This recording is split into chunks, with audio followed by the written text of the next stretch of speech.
It is time to get raw. It is time to get down. It is time for the Raw Down, the number one source through all things WWE, right here at the Turnbuckle Tavern. I am your host, Young Anthony, and I'm joined, as always, with my beautiful, and I say beautiful very lightly, co-hosts on the evening. First, he is what remains of the coolest person I know, that is College J-Bone. It's J-Bone from coming down the aisle. J-Bone, how you doing? Chuggamania, baby. You know what I'm saying? It's also 316 day, you know. So what? You know, even though I'm not wearing an Austin shirt, but I am wearing the next best thing, which is an Owens shirt, because Owen 316 says I just broke your neck. True. It's very true. And my other co-host, you guys hear that? I hear the clock ticking because you're about to stop living.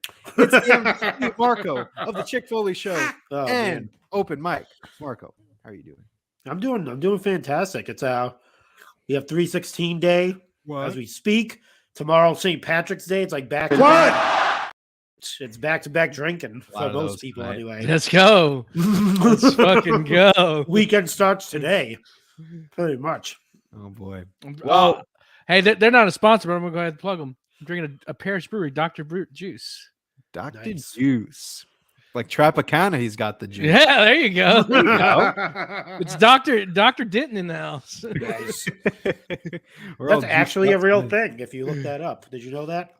No, it was a thing. Yeah, there was a line of baby clothes and bottles and all that stuff back in the day. Yeah, definitely look that up. What a great little fun fact for the day. All right. Well, we've got a whole slew of topics to talk about. This is actually going to be a pretty loaded episode as we're on the road to WrestleMania. A whole bunch of stuff to talk about. And I say we start things outside of the ropes. Outside the ropes. You're getting better. You're getting better.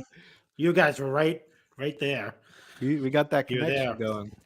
Well, one of my favorite segments that that I've heard on the Turnbuckle Tavern across all of our shows. And we have some great segments, great shows, but one of my favorite segments is gambling tips with the OG Fig Kid. Yeah. That's great. I can help out with some of those gambling tips too. Yeah, but it seems like we're going to be bringing gambling tips over to RAWDOWN. Let's go. WWE is fighting to have gambling on their predetermined matches.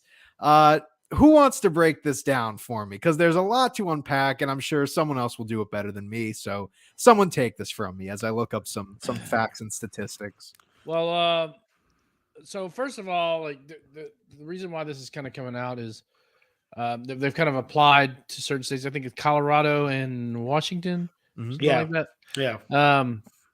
And they have hired an accounting firm, that to help guard the secrets of the creative team. EY, Ernst & Young. That's right. Is it the same accounting firm that they use for the investigation into Vince McMahon, or is this a different brother? Brother! Wow, stiff shot, man. Gee, man. I mean, they did a good job, so if you got to hire the best. But that's not them. So this is the same accounting firm that holds the results for the Emmys and the Oscars, so that you can bet it. Know this. Predetermined as well. Don't forget. Yes. So, ask Will Smith that too. But anyways, that's a joke that never keeps giving. It'll never go away. Yeah, never. So just some other facts on this, because I finally pulled up the CNBC article. So WWE has held discussions with state gambling regulators to legalize, betting on the scripted matches. Like we said, Ernst & Young is going to be involved in this, securing the match results. And what I think is the craziest part of this all is that apparently, if this goes through, the creative executives aren't going to inform wrestlers who is going to win their matches until a few hours before the match takes place. That's actually not that crazy. No, That's pretty crazy. Like, no, they've been doing that. That's something that they've been doing for the most. Yeah. Well, not every single match, but a lot of the matches come down to the like even wire. But thinking about the Montreal screw job. wow, yeah, that was probably a last minute decision. Well, think of it this way: like, if let's say we have Royal Rumble, right? Someone wins the Royal Rumble. Does this mean that the winner of WrestleMania has to be locked in? Like, like, when does that have to be locked in? Like, when do certain matches have to be locked in? Like, you're thinking about like the prestige of some of these certain matches, like the importance within just the general timeline of the WWE. Like, does that mean that things are going to have to be planned months in advance? And do they have to be locked in? Like, there's a lot that kind of. Well, it doesn't necessarily. I mean, so people that gamble. So, like, let's say you have somebody. Let's say you put 20 points on Jason Tatum. All right. You say, all right, he's gonna score 20 points tonight. All right. And for whatever reason, like, let's say you do it a couple hours before the game, and for whatever reason, he gets pulled from the game. Stubs his toe, whatever. And well, that bet then gets voided. Okay, so like, let's say if you have a parlay, for instance. Okay, if you don't know what a parlay is, it's like where you have like different string of bets that you bet all in one, right? Mm-hmm. That you get to so in wrestling terms, let's say, all right, I'm gonna pick the WrestleMania card. I'm gonna pick John Cena to win. I'm gonna pick Roman Reigns. I'm gonna pick so. Okay, so you have all those string of bets, and based off those bets and the odds, there's gonna be an overall odd, mm-hmm. Whatever that might be. Okay, so let's say, for instance, for whatever reason, let's say Roman Reigns versus Cody Rhodes, the winner gets leaked. Okay. Mm-hmm. You could void that bet, so basically, what that's going to do is that's going to drop your odds on your parlay. It'll kind of suck, but I mean, that's the risk. That's gambling, pal. So that's one thing that I could see happening for this. Now, there is the aspect, and maybe we could talk further, though, about is this smart on a booking sense? Right. And I don't think they're going to have an issue because WWE's basically booking like that anyways. They're basically booking from him, except for the major matches, right? Your Cody, Roman, they knew that was coming down. Right. And that's where the issue is going to come in for the most, is like the WrestleManias or the SummerSlams, where those matches, you would have to assume that the creative executives, as CNBC are calling them, have a decent idea of who's winning going into that. So, like, when does that get locked in? What if the plans, like, what happens with that? Well, the plans change and your bet gets voided. It's as simple as that. Yeah, I guess so. You can't go on with even, especially obviously if somebody gets injured, but if you decide to change it, I mean, this thing has got to be highly regulated, because people are going to want to do this, and if they're not going to, you gotta allow people to win. Not saying on purpose, but you got to have the feel like people can have a chance to win going in this winning, right? Well, I mean, so you got to be highly regulated. And overall, this is a business. They're not gonna. And I'm talking about the gambling companies, your DraftKings, your FanDuels. They make a ton of money off of this, so they're not gonna go into this, without some insurance that they're not going to lose money, So I mean, they're doing that already, like DraftKings and all that stuff. They're already, you can already like put in bets for. Well, the difference is it's free. It's not free. I mean, excuse me, it's free bets. Yeah. So you're not. There's no money changing hands on it. Yeah. So. Yeah. I mean, I think we're looking at it at the wrong angle as far as like booking and all that stuff. Like, we got to take the booking aspect out of it, like storylines and all that stuff. I think you have to I think what they're going to do is, you're going to bet solely on the match. the match that's happening, the match that's taking place.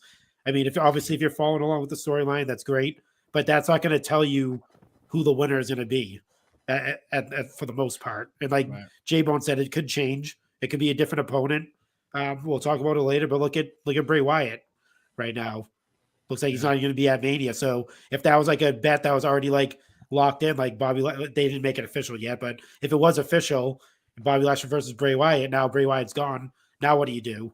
So you gotta like you said, you can hedge your bet. So you can void that one out. Right. But like you said, your earnings will be lower because now you're losing technically money on that. You are losing money. They probably can open it up to like 48 hours before the event. So let's say WrestleMania, you can't bet until the Friday or the Saturday or something like along those lines. And just to ensure like there's like no shenanigans. And I mean, what I mean shenanigans, like nothing like, hey, we feel like we want to go a different route, here, that way it's like fully locked in. It's gonna be something regulated. Now, like I said, though actually, Anthony, you said, what about like the main events of the SummerSlams and the WrestleMania? For the most part, those are gonna be locked in. I think that's the issues. I think the issue is gonna be if you're gonna be trying to bet on mid cards like an Intercontinental or United States Championship, because that can always change. Really, yeah. If somebody gets over with the crowd, that's where the issue kind of comes in on the booking sense. Like, are you going to sacrifice, say, like the Sami Zayn, right? Sami Zayn got extremely over, right? Let's say they wanted to put him in a Intercontinental Championship match, okay? They weren't expecting that to happen 6 months ago, 3 months ago, maybe even a month ago, right? Mm-hmm.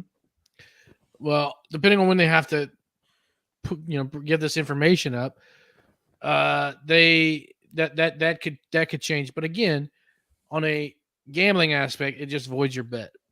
Now, it doesn't really do it good for your booking, because then you're are you going to put Sami Zayn in, or are you going to put Sheamus in? So I think they have an idea of what it's going to look like. I think because we're looking at it as like, how the hell could you bet on predetermined things? Well, have you watched boxing? have you watched any NFL or NBA? Have you watched recently? The NBA? Yes, exactly. So like, I mean, people get the funniest thing is some people get so mad. I've had friends get so pissed off about me saying that real sports are predetermined. And, just coming from, I mean, not that we have a higher acumen as wrestling fans, but I think if you're a wrestling fan and you watch sports or you watch anything, I have had this conversation with my friends too about like politics and stuff like that. Like literally you could translate anything to professional wrestling. Yeah. If you watch the NBA and the NFL now, you can pretty much see as a wrestling fan where most of that shit's a work. Like a lot of stuff that they do, like the referee calls. Like if you watch an NFL game, you see a flag get thrown. That in a wrestling fan, you're like, well, I've seen that before. That's Vince ringing the bell for us. Like you pretty much like, and people get so pissed. Oh no, it's not predetermined. What are you talking about? It's real sports. I'm like, I mean, it's still a business at the end of the day, and if they want somebody to win, they can make those calls and make it happen. I mean, you're right. Yeah, so I mean, it's not as obviously it's not as scripted as wrestling is, but there's still some elements to manipulating a game, and people still bet on those sports. So, I mean, what's the difference? Like I said, boxing is probably the primary example right there. That shit's so scripted, it's not even funny. Yeah, the NCAA today they screwed everybody with Arizona. Yep, yeah, that's true. See, yeah, I think the definitely interesting part of this and is just the fact that it's Ernst & Young and they're involved with all of the award shows, keeping all those under lock. So makes you really think I mean, we really haven't addressed the overall question in all of this, and it's, do we think this is going to work? Do you think this is a good idea in the first place? Well, I like it. Yeah. It gives us an advantage. Yeah. I mean, it's cool. I mean, I probably won't do it, and I do participate in sports gambling, but I don't know. I don't know. It might be kind of cool, but where do we stop?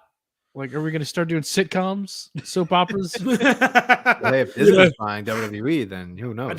You know what the funny thing is too? Another thing I thought about was when we talked about like a couple weeks ago. Well, past couple weeks, there hasn't been. Maybe we've been saying, man, there hasn't been much, coming out as far as like wrestling news is concerned out of the WWE. Now everything's coming. That makes sense, right? Now that there isn't any really news coming out of the WWE, if it is something, it's maybe someone got injured or something like that. You really don't hear storylines anymore. You might hear like someone throw out a rumor about like a match coming up, but other than that, you don't hear anything. And I think that's already begun. I think they started to lock some of that stuff in. That's A lot of people are thinking. I mean, obviously they're not going to have that ready for WrestleMania. I don't think. Did they say that it was going to be like the match going to be ready by then, or is it going to be after? I don't think they have a timeline with it. So people are pretty. I'm seeing the tides turn. A lot of people are thinking it's a swerve, bro, and Roman Reigns might be walking out with both titles. So I don't know. It might. People it's like a 50-50 thing. People aren't really sure who's going to win. And I love it. I actually love that fact that you don't know if Cody's going to win going, because that a couple weeks back, we're like, Cody's winning, blah, blah. It doesn't matter. But now, like, all the stuff that's coming out, like the promos that they're cutting and the things that, like, you don't know, man. I don't know. Mm-hmm. You could hear the sweet tunes of Roman Reigns theme music at the end of night 2. How sad would that be, though? Like, man, you see Cody sitting there, like, all sad with the. Oh, it'd be great. It would be such good storytelling. Turn him heel. Let's go. Let's fucking go. Oh my god. Getting back on the whole betting thing. I just feel like it's very strange that, to an extent, a lot of their storytelling going forward would be based around betting. Like, really, when it comes down to it, like, Roman Reigns holding the championship for close to 1,000 days, that could get switched completely. Like, they have the power with the money. Yes, as you're doing the money sign, they have the power to completely just say, you know what? Fuck it. Let's just completely fuck it. As Mr. Theodore DiBiase once said, everybody's got a price for the $1 million man. Well, it's definitely one of the more fascinating big stories that I feel like all of the big stories when it comes to like behind the scenes WWE news stuff has just been Vince stuff. So the fact that this is now a new story that is completely out of left field, like this was like out of far right, like completely wild news. Like, I enjoy destroying lives. Completely just, I didn't even, I like, I've been off of Twitter. So the fact that I saw this just like popping up on Google, I'm like, what? Yeah. What? It's time to shake things up around here. That's true. Let's shake things up when we're talking about the WWE Legends roster, because newly crowned Hall of Famers Nikki and Brie, the Bella Twins, are now no longer members of the WWE roster. I mean, they weren't even. They had a talent contract. They had talent, Legends contracts or whatever. They are now known as the Garcia Twins going forward, and they're gonna go on all these different projects. They've already announced they had to make an announcement that they are not going to AEW. Yeah. And now we see this new step forward for Nikki and Brie Garcia, I guess. Yeah, their real names. The Garcia twins. That is your real name. Nikki Garcia. That's awesome. Nikki Garcia Jones. Are you shooting with me right now? God damn, I saw Nikki and Brie Garcia. I said, is she working or shooting?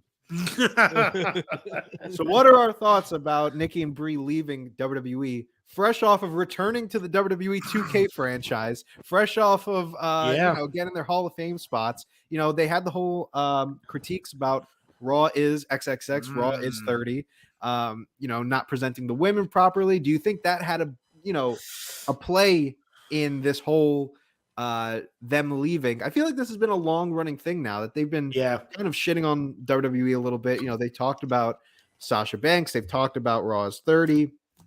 So do you think it was a mix of things? Like, where did we get to this point that they finally are leaving the company? I mean, I think this was coming.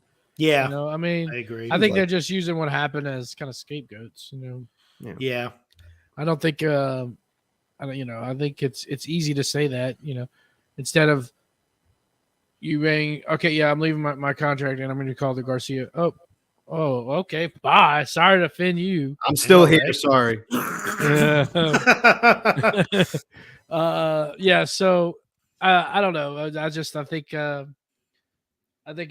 don't think this was I think this was a calculated move. Yeah, I think it was just like the perfect storm deal where like all that stuff happened with, you know, the women's revolution and them not being featured and blah blah.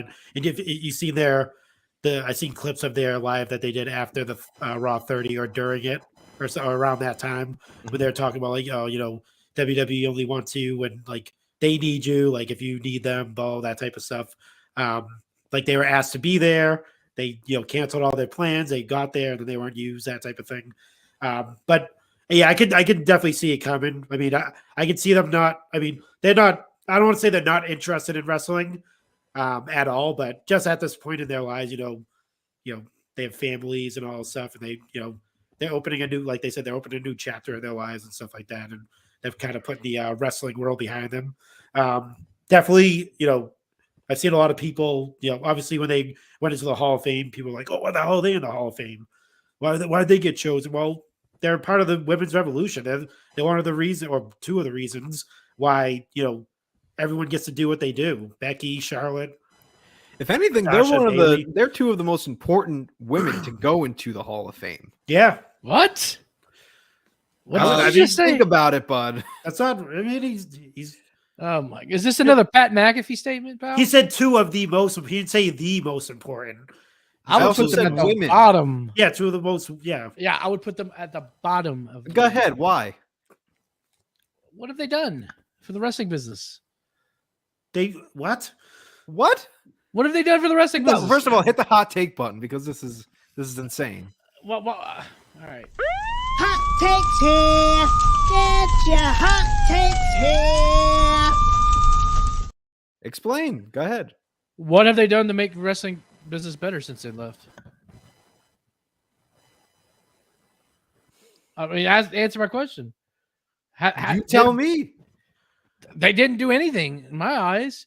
There haven't been any movies. The only pop culture there are is pop culture shows they've been on. Besides, is the Total Divas, which is a WWE product, right? Oh, you're talking about what have they done not in wrestling? But you're saying that okay, so if you're talking about a Hall of Fame person, right? Mm-hmm. Like usually that they have to have done something to garner that, right? Right? Okay. What have they done? What's their accolades to get to that point? They're two of the most iconic women. How are they iconic? What moments did they do? Did they have? They were part of the beginning of the women's evolution. Everything with Becky. I have to disagree Charlotte. with that. The women's evolution started with Paige. Yeah, I'll say Paige. Becky, Charlotte, those women. I don't think it started with Bella Twins. The beginning of the women's evolution was a mix of Paige, AJ, and the Bella Twins. Things do not get off the ground if the Bella Twins were not involved because they were the representation of what people thought the Divas division was. You're wrong. And they were also the ones to prove that they could go in the ring. Why did Give Divas a Chance happen? Because you had Natalya and Charlotte in a 10-second match. No, right? It's because you had Nikki and Brie versus Paige and Emma in a 10-second match. Yeah. Okay. All right. Well, that's fine. I wouldn't even go. Yeah. Go ahead. But okay. So, but what did they do to change people's minds? They involved the Bella Twins in a story with three of the best in-ring talent, women-wise, that the WWE had at the time. Who? Charlotte, Becky, and Sasha. They brought them up and they included the Bella Twins in there. What you think that wasn't that memorable because I don't remember that.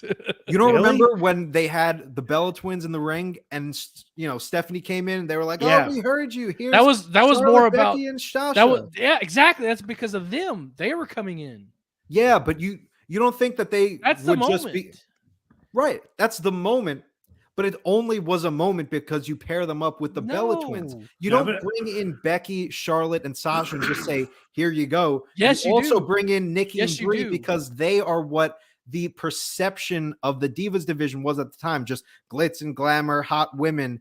They could also go in the ring. That's why they brought them in as well with them to pair them up. It's a little, I don't know. I don't think their talent's there in the ring, matches.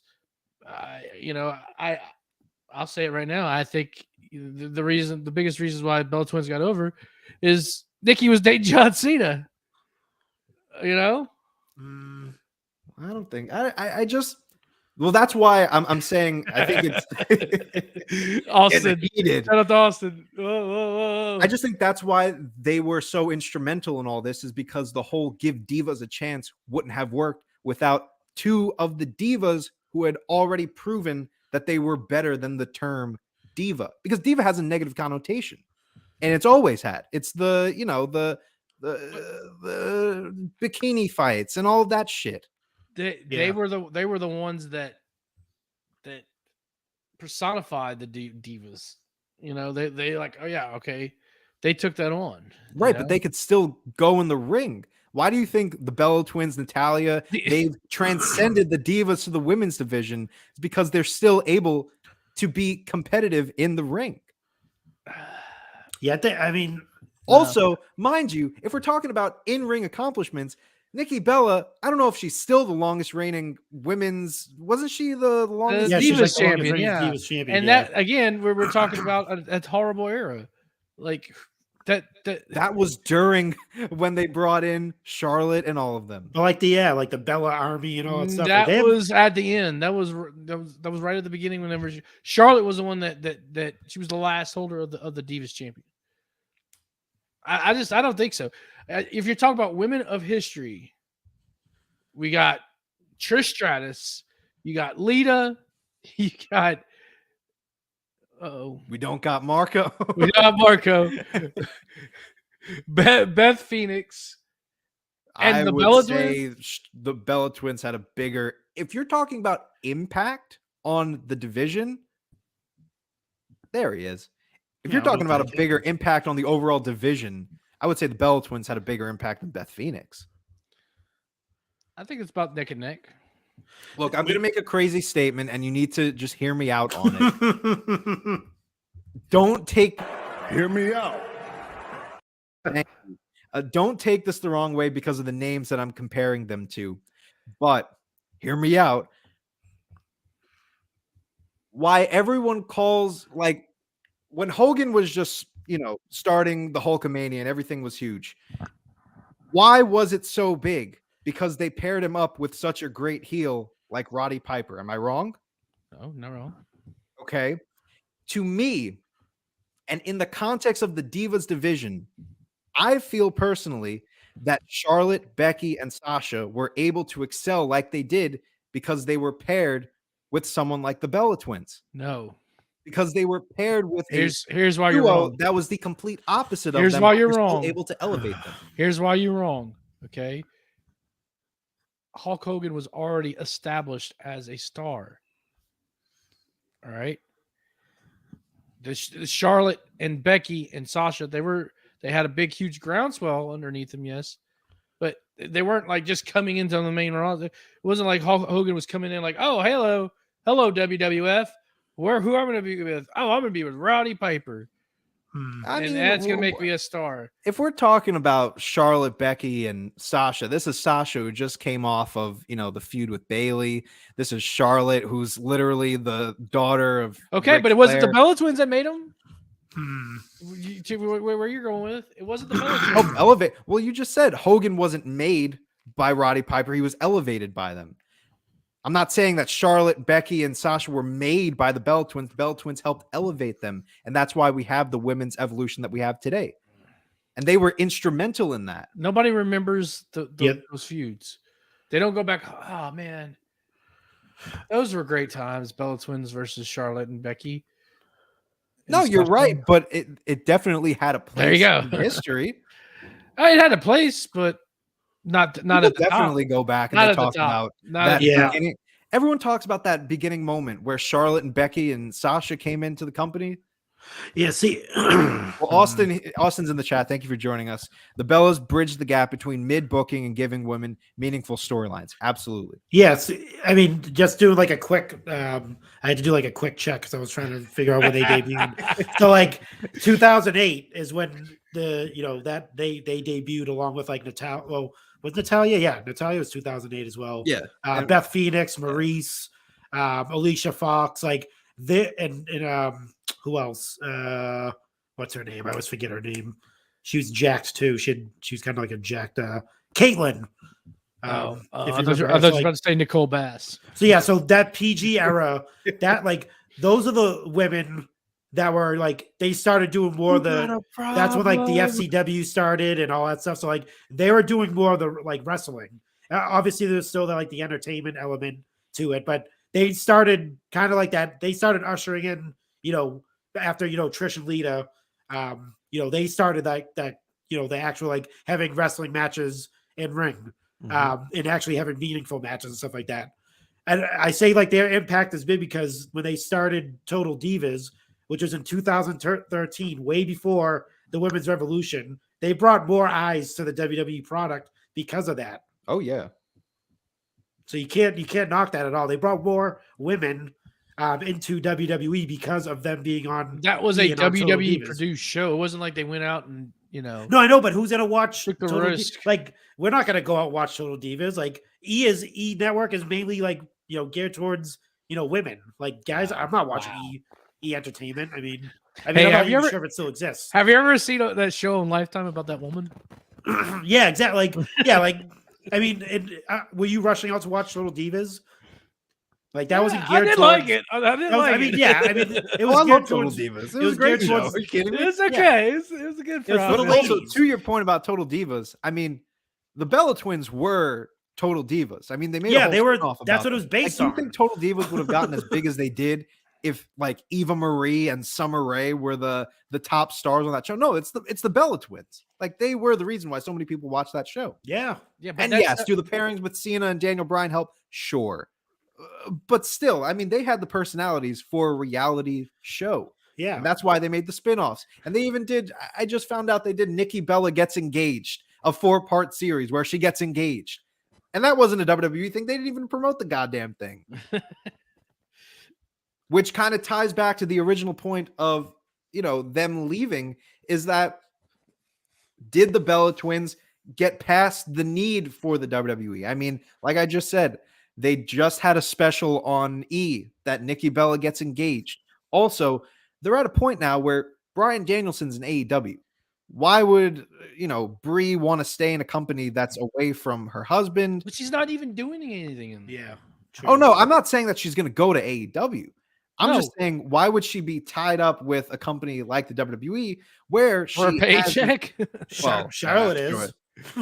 Actually, no, wait. I don't know if you heard, but the Khan family has pretty deep pockets as well. I mean, Buddy Lee's still, and he's dating Rhea Ripley. So I mean, there's no reason for her to leave. I'm going to leave WWE and be with my boyfriend. No, F that. I know my bread is buttered. I guess it's different. Just Bree's not wrestling anymore. I just think they don't want to wrestle anymore. I just think they're pretty much done with it. I think they're done. No, I don't want to say they're above it. Like it's like, ew, wrestling. No, not above. I think it's just like they grew out of it. It's like, right. They'll make the appearance every now and then. Yeah, they'll be back. They'll be back. They'll come back later, like a few years down the line and do some fucking. I get it, they can't use the Bellas. I mean, it's just.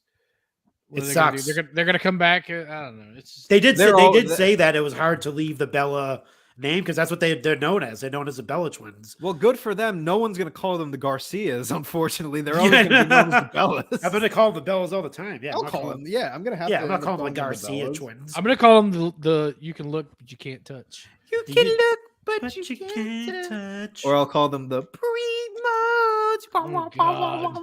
And don't and obviously if you have 2K23 and you're a big fan of the Bellas, you can just make them the longest reigning champions on the WWE Universe thing. So There you go. What a great game. Then they'll be worthy of a Hall of Fame spot to J-Bone. Yeah, exactly.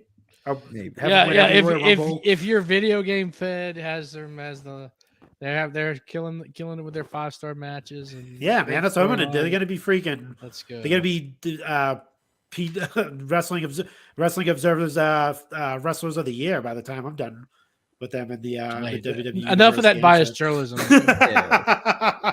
Let us know your Bella stats for WWE 2K in the comments below when you decide to go. play as them. 7-star Bella Twins. That's what they're gonna be called. 7-star Oh, Bellas. brother. Oh, boy. Maybe maybe extra cooler or make a shirt for them too. Who knows? We go hard. Remember, Yeah. remember when Brie like almost killed Liv that time on Raw? Oh yes. She busted her I nose. literally think that's on her last match too. I think Yeah, it that was the was. same match that she just face planted when trying to do the Dive. suicide dive. Yeah. No, it's the Oh. Tope Suicida. That match It's was not, the, rough. it's not the suicide dive. Yeah, Say it right. She definitely Okay, almost died that night, without a doubt. So. What's Can they say? Can they say suicide dive? Probably not.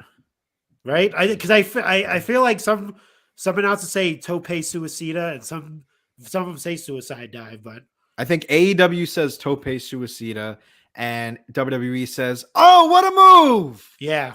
Look They're at playing it that! safe. Wow. Look at how he transported himself through in between the ropes. Smooth. He may or may not be in a medical facility soon.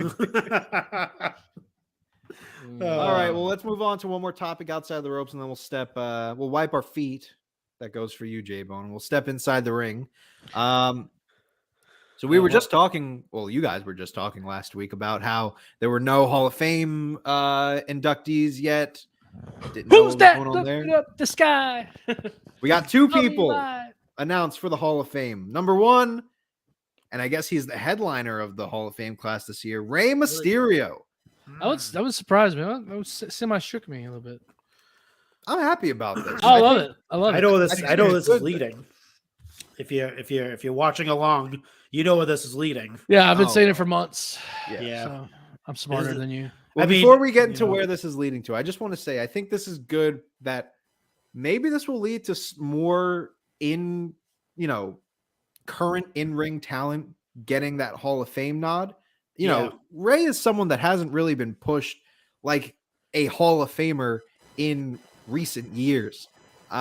So I think this is pretty interesting how they're giving him a spot while he's still in this position.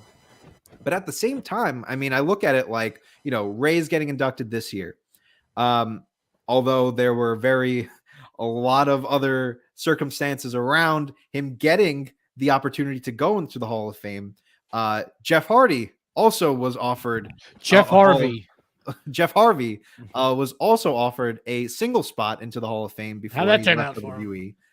I mean, So maybe we start seeing some more of these current superstars getting inducted into the Hall of Fame. I mean, WWE always loves to say, in their announcements, WWE Hall of Famer Edge. yeah. So I guess it's always, they're not going to they're not going to shy over the idea of calling maybe Rey Mysterio a Hall of Fame. I mean, they damn near call him a Hall of Famer every time that he comes out. the They greatest don't lucha give him the title. Yeah, of all time. greatest mask of all time, greatest Yeah, luchador greatest of all mask, time. greatest lucha, greatest everything.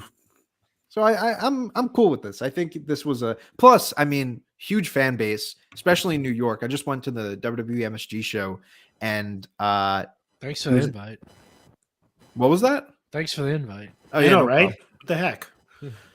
problem. When you come to New York, we'll wait. When are you coming to New York? Whoa! We'll talk about that off air, pal. Yeah. Because we were like planning stuff last week after the show. I don't need the J-Bone fans after me. You know? I know, right? Yeah. Look, you know we're all it'll be in June. I'm going in June. TMZ will be all over They're the coming in place. July back to damn it. SmackDown, but oh well. Oh well, I'll go to Yankees Red Sox game instead. Oh great. Just don't go to a Mets game because you're not going to see Edwin. You won't see Edwin Diaz. Me and Mets. Greet the Mets. Don't get me started. I mean, my Jets are still going pretty strong, so we'll see how long the Jets fuck up the Aaron Rodgers trade. Oh boy.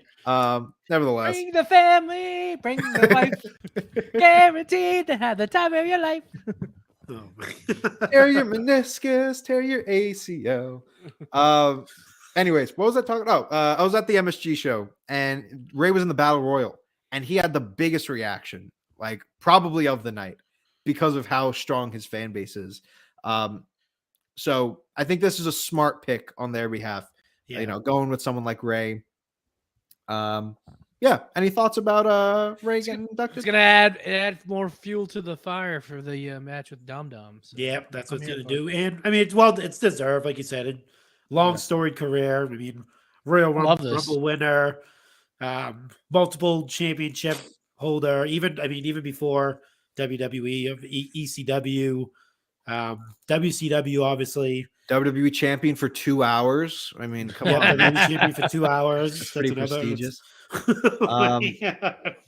They need to do a brick and mortar Hall of Fame, especially with that giant warehouse filled with memorabilia. Yes. It would be. They have the memorabilia. Like if you go to a WrestleMania and you get to walk through all that, you know, the access thing, and get to see all that. They definitely have the means to do it. I think that's why they hold off on doing like an in-person Hall of Fame, because they can bring all that stuff to all the conventions that they do, like the access and stuff. They're probably thinking to themselves, why do we even need a Hall of Fame if we could just take the Hall of Fame to all these different cities? Yeah, take it on the road. Which is a dumb reason, but you know. So now this turns into the discussion of Ray versus Dom, which seemingly the match is going to happen at Mania. I am at the point they have built this story up so well that this is one of the most anticipated matchups for me. I'm gonna say, man, besides the bloodline, this has been a cooking story that like under the radar long-term storytelling for Dom and Ray, man. I don't know. They've been doing like you said, they've been doing a good job at it. They're not overbearing with it. It's, you know, they do their separate things. Like, you know, Ray went to SmackDown, Dom stayed on Raw, so they were kind of separate. But now, you know, Mania season's coming around this time. Really smart decision. Intersect, yeah. So like, I like it. I like the way they're doing. And what best way to like end your career if you are? I mean, he did deny Dom his match at Mania, but I mean, we probably all know what's going to happen. What better way to go out is, you know, to pass it on to your son. That should be, I mean, for any wrestler that has that's able to have their son in the business with them, wouldn't that want to be your last match going out the door? Is like, you know, you're really passing the torch at that point. Like, that's it. He'll be the next Mysterio to carry on the legacy, which is pretty good until he comes back and ruins his last match. But I don't think that's gonna happen. I really want him to put the mask on the line though. That's gonna happen. Yeah, I think so. I think the whole legacy, I think, like, you know, everything's going to be on the line. Yeah. I don't think Dom would take the mask. I think after the match, he'll just take the mask off, and you'll know that's it. He'll leave it in the ring. Right. It will be a moment. This is a moment. There's two people I know that love moments. That's Michael Cole, and that's Sheena Phelps, a.k.a. She does love moments. One thing I want to say about two things rather that I would like to say about the moment that is Ray and Dom. Number one, for anyone, and us included, that have been saying in the last few years that, long time, that WWE, you know, can't do long-term storytelling. They've been struggling with long-term storytelling. Everything is very fast to the point. You know, they rush stuff. If the last 2 years have proved anything, they have definitely improved substantially on their long-term storytelling. Mm-hmm.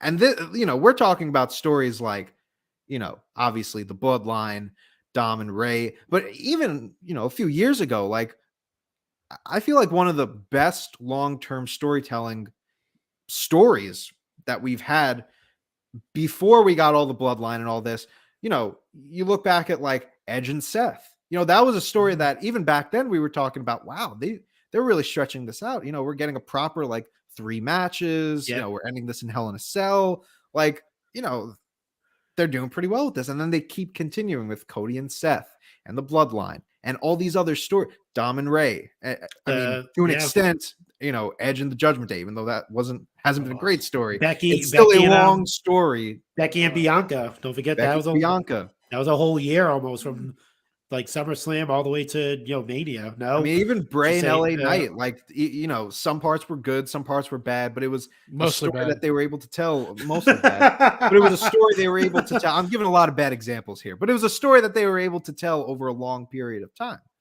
So I think, I'm not even going to say it's the Triple H era because they were doing this when Vince was still around. Yep. So I just think it's definitely something that I picked up on, is this long build for stories. Yeah. And now the other thing that I want to say about Dom and Ray is, we're talking about matches that could main event night 1. And I think Logan and Seth is probably the best option right now. I don't know. Is Dom and Ray in contention for this? If they announce this other match, this tag team match, I think that might main event night 1. Unfortunately, it will. I think it will too. I could see it, but I don't want to see it. And they kind of said, I mean, the Usos said that they did say you're going to probably see. Have you ever seen a tag team match main event at Mania at all? The first WrestleMania, actually. Was that really a tag match though? That was a tag match. It was a tag match. There were tags. Were the tag titles on the line? Was there, no tag titles? Yeah, no tag titles. No. Yeah, I think you had tag champions fight in the main event of WrestleMania. John Cena versus Shawn Michaels fought each other. They were tag champions at the time. That's true. That's very true. But yeah, I think that's going to happen. I mean, Dom and Ray, yes, they could, but I think it's a good sign that either of those 3 matches could realistically main event night 1.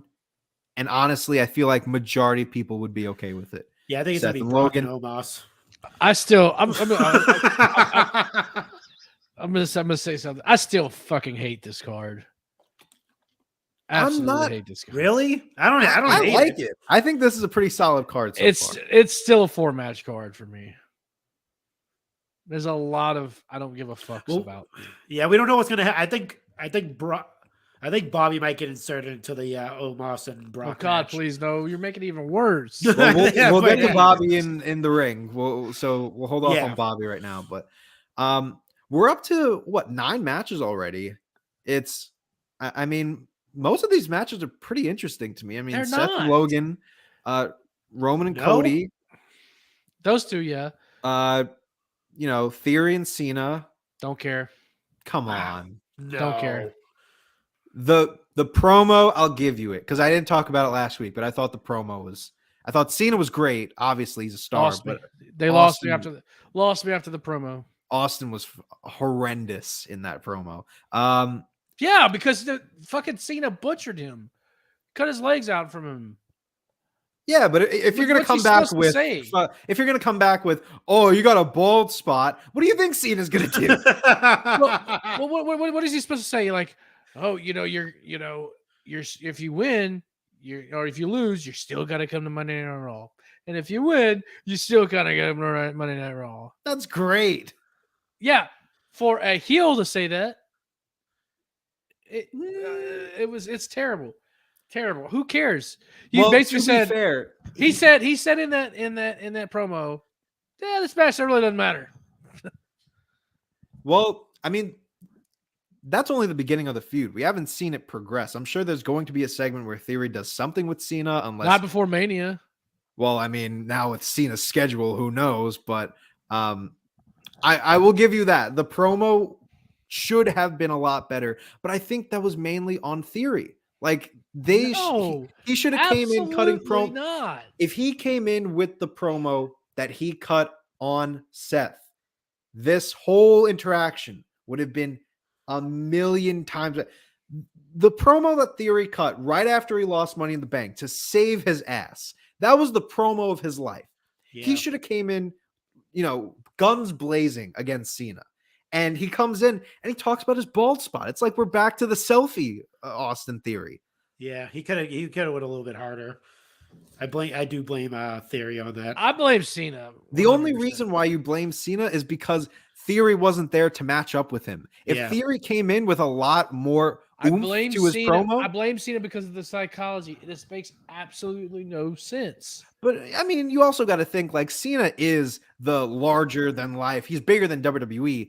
He has the right to say this type of stuff. Like, you're going to be here the next day.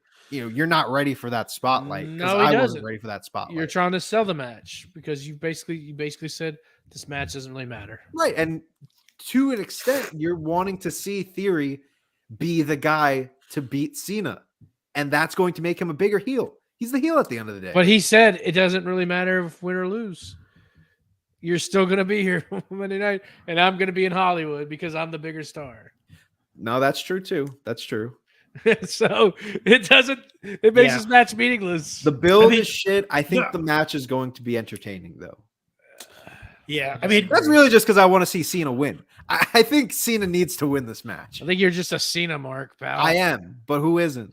I mean, like I said, if you go back and watch that promo, the whole theme of it was him trying to, convince Theory to have show some emotion, so show some passion. So because if you remember throughout the whole thing, when he's just like, we don't believe you, like nobody believes you. I don't believe you. They don't believe you. That type of thing. So the whole theme of that was like, Theory, in order for us to believe you, you gotta be, believing.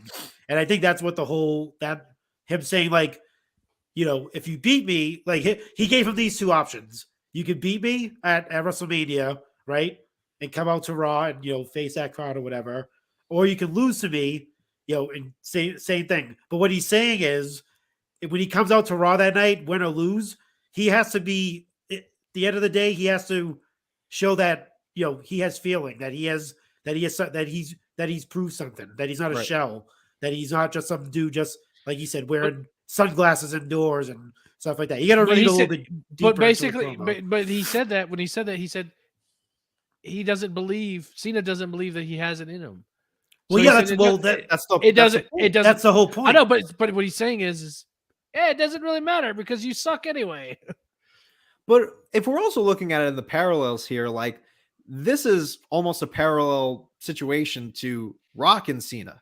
Obviously, less star power there, but literally Rock had the same mentality. Like, win or lose, you have to face the fans the next night on Raw. Yeah. So, same. I mean, it was the same type of story going in now. Cena just has that Hollywood, aura to him now, and I kind of like that he's in that situation now. He's kind of saying like, I was in that spot and I was able to handle it. I don't think you are able to handle it. Was he able to handle it though? No, because Brock Lesnar came in. Him in the next. No, I mean, like, he's right. Like, I'm with Anthony on this. If Theory was fuck you guys, let's go. No, if he was able to like fire back at Cena, that promo would have been entirely different. Just off the cuff with something like other than the bald spot thing. Like if he was able to hang with Cena on the mic, it would have been totally different. I agree, but I think that's why we blame Theory. Psychology-wise, it doesn't make sense. Cena has to be the heel in this situation based off the words he's saying. Well, I think too. You have to have heat. Him. You have. Yeah. I'll give you a perfect example. Look at last night on AEW, that Jeff Jarrett Orange Cassidy match. They were booing Jarrett out of the building last night, and it was perfect because when Orange won, look what happened. One little notch a little bit higher. No, you're right. Now, like the words that you've garnered sympathy. There's the sympathy.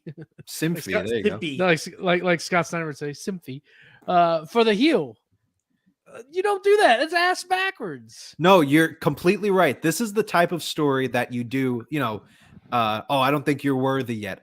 That's a story that you do for someone like a babyface, because now you want the babyface to prove himself. So you're completely correct there. Yeah, I think you're right there. Yeah. So what's he supposed to say? Like, all right, you lose, you got to come on Raw the next night. You win, you got to come on Raw the next night. I don't think that's him being a heel. Oh, sorry. Go ahead.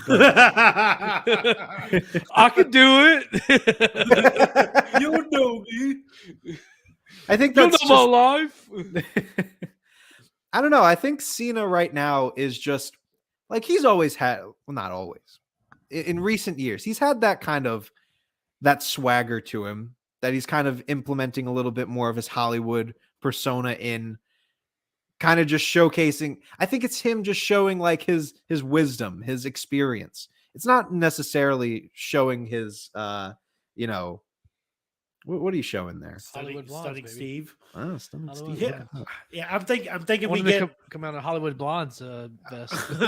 I'm thinking we're getting when they meet again, because I think they are gonna. I think they're gonna have another in-ring promo before Mania. I don't know anymore. And I think it's gonna be Theory going over.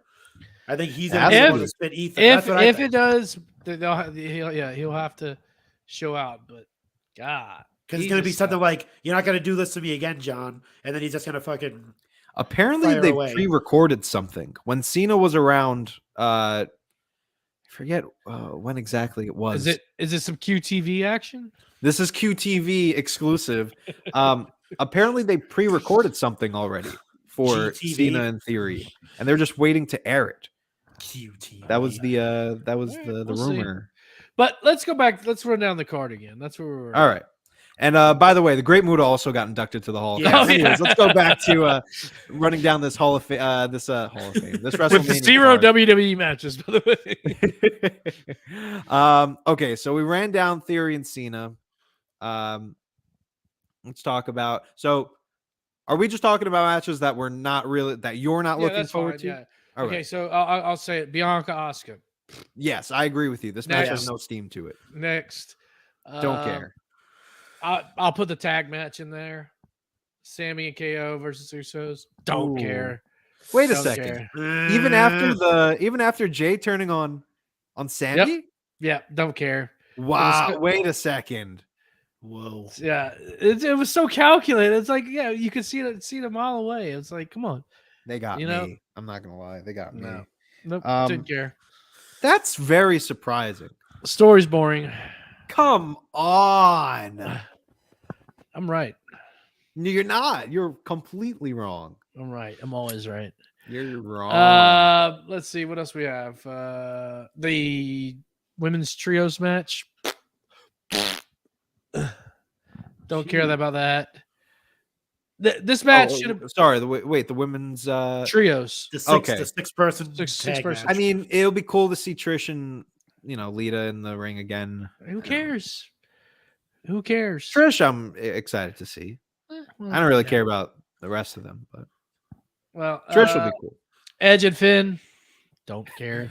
Demon Edge versus Demon Finn inside Hell in a Cell. A Demon Hell in the Cell. Although the promo was Demon WrestleMania in Demon Los Angeles. Everyone's a demon. I did like the promo this week, but is Edge gonna get face paint too? Y'all don't like it? Hopefully it's a purple. I hope it's a purple cage. Hell in a Cell cage. That'd be sick. Oh God. Demon Finn's gonna come back at WrestleMania for no fucking reason. Why? What? I'm sorry. Hold on. I know where hit collar and elbow because we're pretty much in it already. Wait. Oh, okay. We're doing that.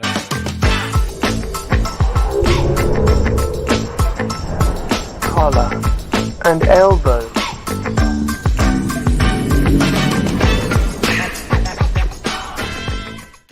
For months, Finn has been regular heel Finn Balor. Why all of a sudden is he now deciding to wear the face paint as the demon?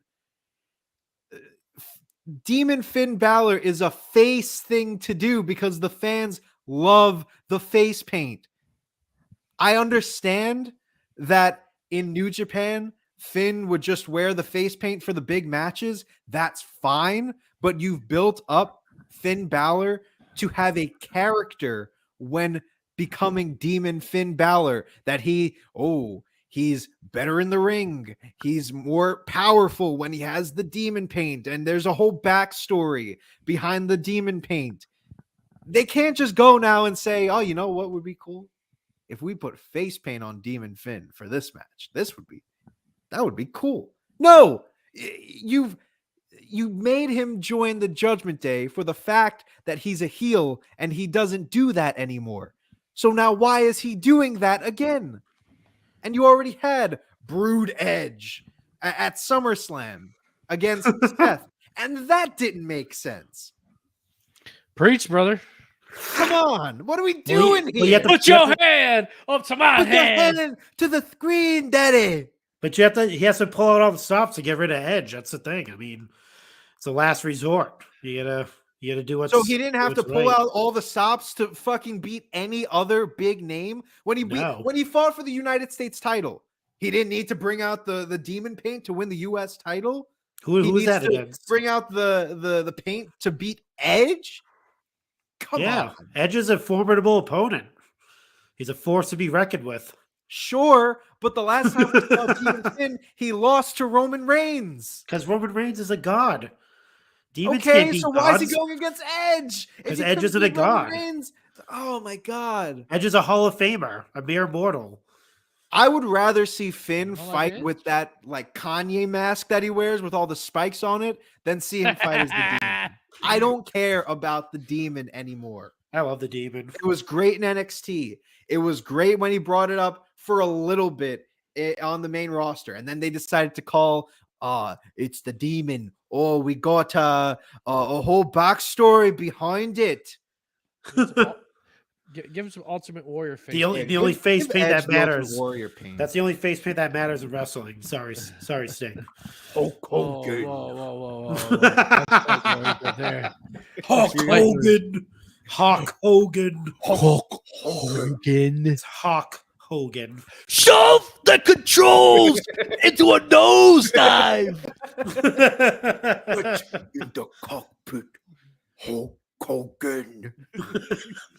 Into a nosedive. Hulk Hogan. Check the two pilots that have already made the sacrifice. Oh man.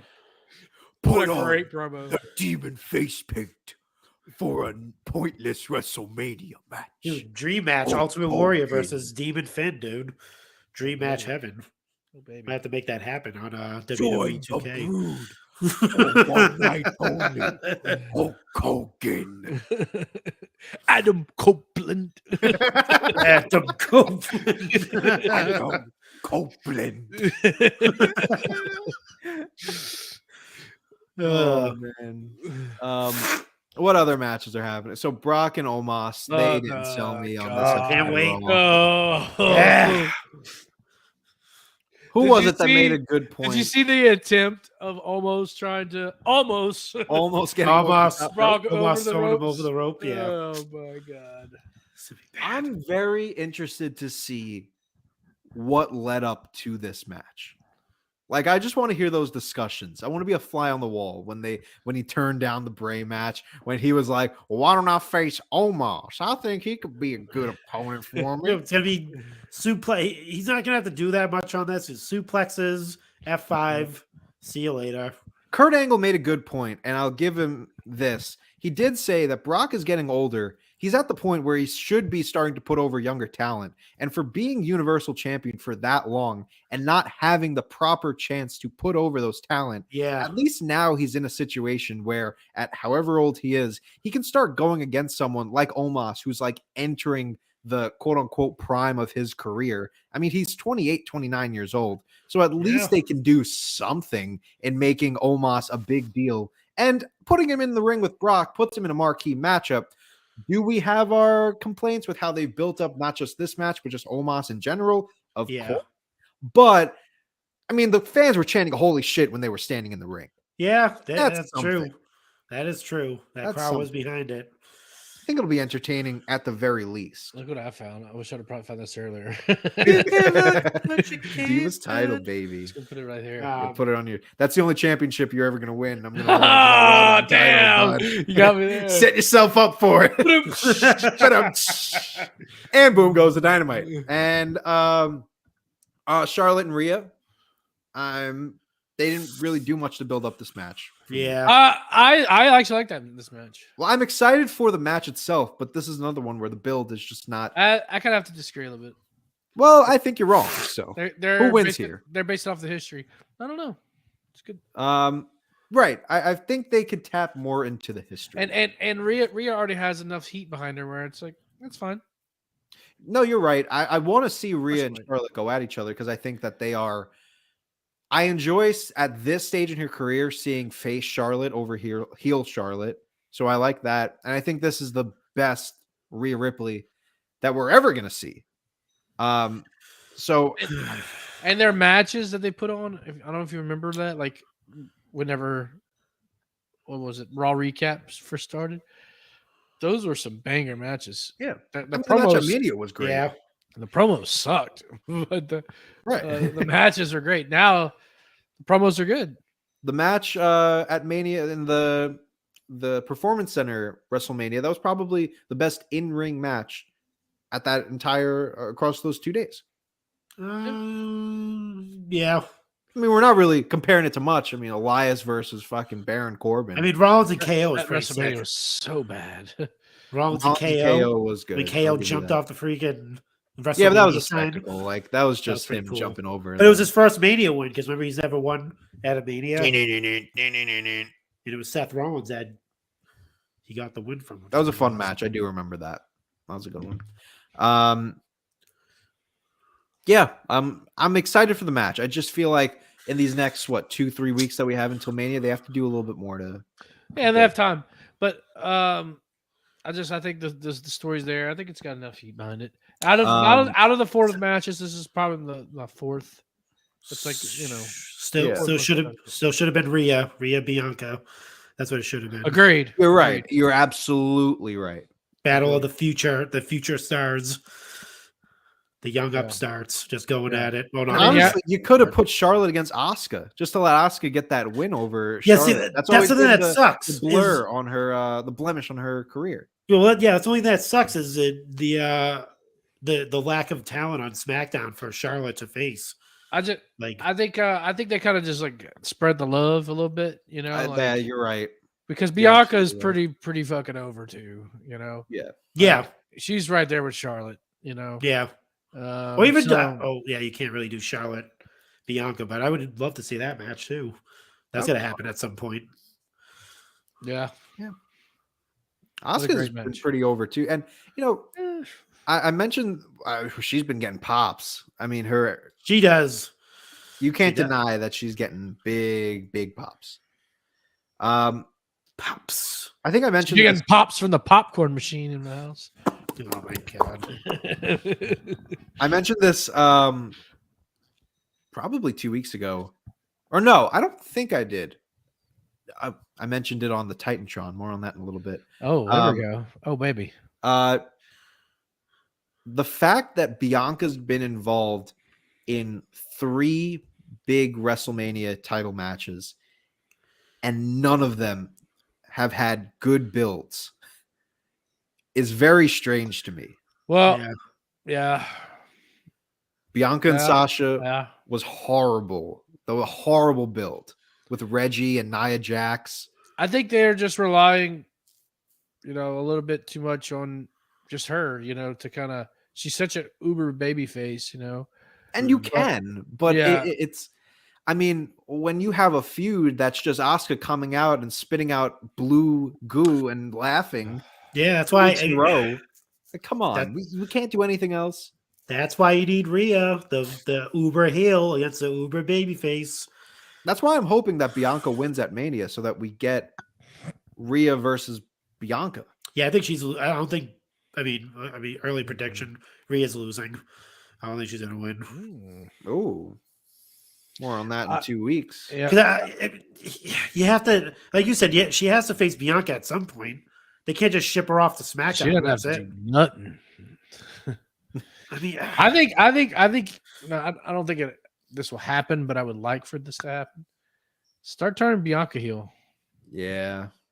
Yeah, having the match, have her. Actually, talk about this on the coming down the aisle this week, but you have her, do a little cheat ski there in the match. If she retains at Mania, I feel like she has to turn heel. Yeah. But more on that in 3 weeks when we hopefully get more of a story. 2 weeks, pal. 2 weeks. 2 weeks. Yeah, it's coming up, dude. Turn it up. Give me the green light, cause I'm ready to go. That's all. Go, yo. We just sing the WrestleMania rap. That's all. So I'm ready to go. WrestleMania rap. That was nostalgic for my young brain. Whoa. WrestleMania. Gotta prove your right. Here we go. J-Bone Mania. Right, well, we're talking about WrestleMania matches. We might as well talk about a match that probably won't be happening at WrestleMania now. Thank God. Good old boy, howdy, Bray Wyatt, man. All right, before we get into this, we talk another reason why young Anthony, why you probably left Twitter. Thank you. And another reason why I haven't been really reading any dirt sheet stuff. People automatically thought Bray Wyatt walked out on the company because someone on Reddit was like, Bray Wyatt didn't show up at the MSG show. He must have he gave him his 2 weeks. He's not happy with Triple H and his direction. First of all, this isn't McDonald's. You can't just give your 2 weeks, pal. Let me interject before you continue because Did anyone believe that? No. Or read that story and believe that? Let me tell you why. Because in the build-up to the MSG show, I was so excited to see Bray versus LA Knight because they promoted the match on Twitter. The MSG official Twitter posted, lights out street fight, Bray Wyatt versus LA Knight. I kept checking the match listing that they had on their website to see if they were ever going to confirm Roman, because the week before the MSG show, they did Roman versus Sami in Ottawa. So I thought maybe they'll do Roman versus Sami at the biggest arena in the world. Yeah. They didn't. But on that Friday, I checked the MSG website and Bray and LA Knight wasn't on the fucking list. Yeah. I also checked Cage Match because obviously they do Saturdays and Sunday house shows. And on that Saturday house show, LA Knight fought Santos Escobar, and then he fought, I think, either Kevin Owens or Braun Strowman. I don't remember. So anyone who's saying, oh, he pulled out that night, shut up. You don't know shit. Exactly. He was not on the card as of Friday. Clip this and put this on social media. Yeah, that's coming up with bullshit. Yeah, it's like, oh, he's not happy with his direction. It's like, if anything, he's the one that's doing these storylines. It's not like he's as much as a part of these storylines as anything. So it's not like the same thing as the whole thing when Sasha Banks just got added to the WWE.com superstars page. No, she was there the whole time. I check the page damn near every day. I know what I'm talking about, motherfuckers. Jesus. Yeah, I mean they did come out eventually and say he had an undisclosed physical something. He pulled a hammy going get the physical issue. Pulled a finger. And he's out, but they said he's out. Like they don't know when he's coming back. But this has been the thing with Bray for the longest time is that he hasn't been competing. I thought this was a known fact that he had. Well, this is kind of weird because he had that pitch black match. He was obviously he did some in ring stuff, which was 5 minutes, by the way. Doing house shows. Yeah, I mean he was doing house show matches and stuff like that too up until that point. A house show. But then multiple. He did fight on multiple house shows. Again, that's right. Yes, great guy. But then worker. I mean, I do my research. I mean, him having like whatever the undisclosed, thing is. I mean, I'll tell you one thing. I went to like a wild. When did I'm trying to figure out. I think it's 2018. There was like a super show in Boston. Next night was Raw, right? The main event for that super show on Sunday was Roman Reigns versus AJ Styles, right? So that Saturday before, or maybe that Sunday we seen Roman Reigns is not going to be on the show. We're like, oh shit, oh no, he got popped for fucking smoking weed again or some shit like that, because remember he got suspended for substance or whatever that was. Adderall, I believe. Yeah, guess what happened the next night? Announces he has fucking cancer. the Sunday before. This coach right here. This is my coach. Which is crazy, right? So like we're like, oh my god, he got suspended again. This sucks. We wanted to see him versus AJ Styles. This is horrible. Next night on Raw, he comes out and announces he has to relinquish the title. He has cancer. Not saying that Bray Wyatt has anything like that, but when they say there's an undisclosed physical thing, not like heart issues or something. Yeah, not like a pulled a hand. Remember what happened to Keith Lee? Like he disappeared. I mean, he had actual like physical. He didn't break anything. He had actually like physical issues. Like he was in the hospital forever. So I mean, indubitably. I'm thinking it's the same thing with Bray. He might have some type of some really bad thing happening. I just think it's so stupid that like people jump to those conclusions, and it's like I'm sitting back here and I'm like checking the actual facts. Yeah, and you see fucking idiots on social media talk, oh, he pulled out the night of. He pulled out the night of. No, he didn't. He wasn't fucking promoted. But no one goes the extra mile to check the details. Yeah, they see him posted on the MSG website days before that he wasn't there. Yeah, they seen him at MSG, and then he was gone later on that night. It's like, no, he was. He was never even there. Bray Wyatt left his championship on the table of Johnny Ace and left the building. No, he wasn't in the fucking building to begin with. Oh my god, he didn't even make it. But yeah, it just gets me so mad that this always. That's why I left Twitter. You're completely right, because it's just. So who reported this? Because I think Fightful said that it wasn't that he left the building. It was that there's an undisclosed. Yeah, it was someone on Reddit, on the Reddit wrestling. Oh, of course. Well, the Kermit guy is back. That said, Bray Wyatt. The old square circle, huh? Yeah. It was like Bray Wyatt walked out on the company or walked out of the house show at MSG. And then people obviously ran with it. Oh man, here it is. Because he's been booked so bad since he came back. He got fed up and he walked out and all this stuff. And it's like, no, that's not. I didn't believe that for 1 second when I read that. I was like, there's no way.